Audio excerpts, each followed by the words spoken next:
Please subscribe to Tutorial Mud channel and tap the bell icon to get all the latest updates whenever I upload the video.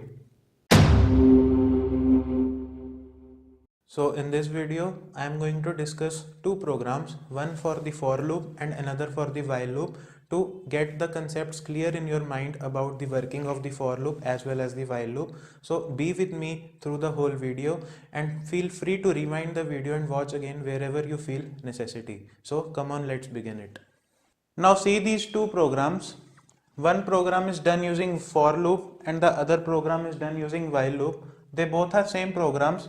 Both of them prints first 10 natural numbers. So they are using the concept of for and while loop. Let's study them. The first two statements are the header file. I have no doubts regarding the header files. I hope so. Then void main, the main function starts from here and it ends here. The first statement int I, that means a memory for I of integer type will be allocated like this.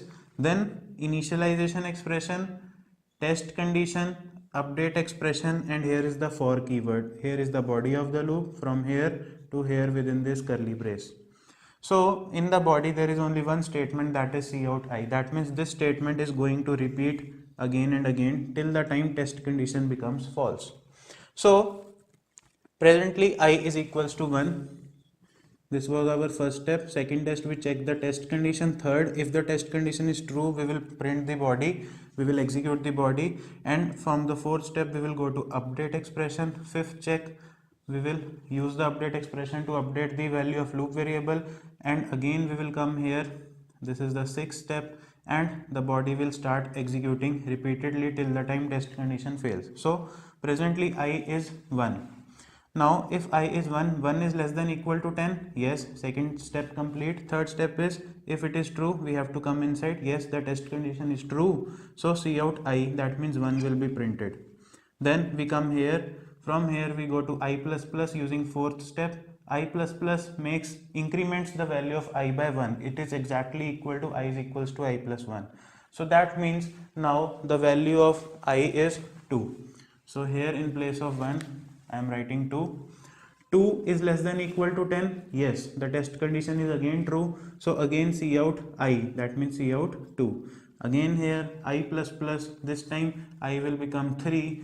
3 is less than equal to 10. Yes, again true. So cout 3. This is how this statement is repeating again and again, and it will repeat till the time I is equals to 10, because 10 less than equal to 10 will also be true. So till the value of I, that is 10, it will print.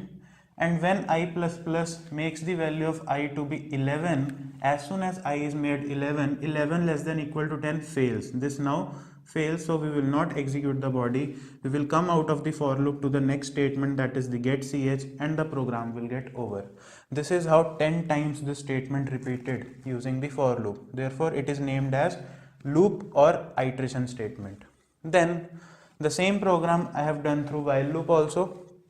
Here is the initialization expression, test condition, and here it will come the update expression before the ending curly brace of the loop. So I is equals to 1 initially, then 1 is less than equal to 10, yes, the condition is true, so the body will be executed, 1 is printed. Then I++, I will become 2. Similarly, again we will check the test condition, 2 less than equal to 10, yes, true, so 2 will get printed. Similarly 3 will also get printed till the value 10, it will be true. And as soon as the I++ makes the value of I to be 11, the test condition fails and we come out of the loop to the next statement, that is the get ch. The for loop and the while loop are working exactly in the similar way, only the difference is in the way of writing. So practice this example. We will study more complicated examples also in our later videos. Till the time, my motive was to explain the concept of for and while very clearly in your mind. So I hope whatever that I have taught in this video is clear to you and you don't have any doubts. If you have any doubt, if you have, then you can ping me on the email address that is mentioned in the description of the video.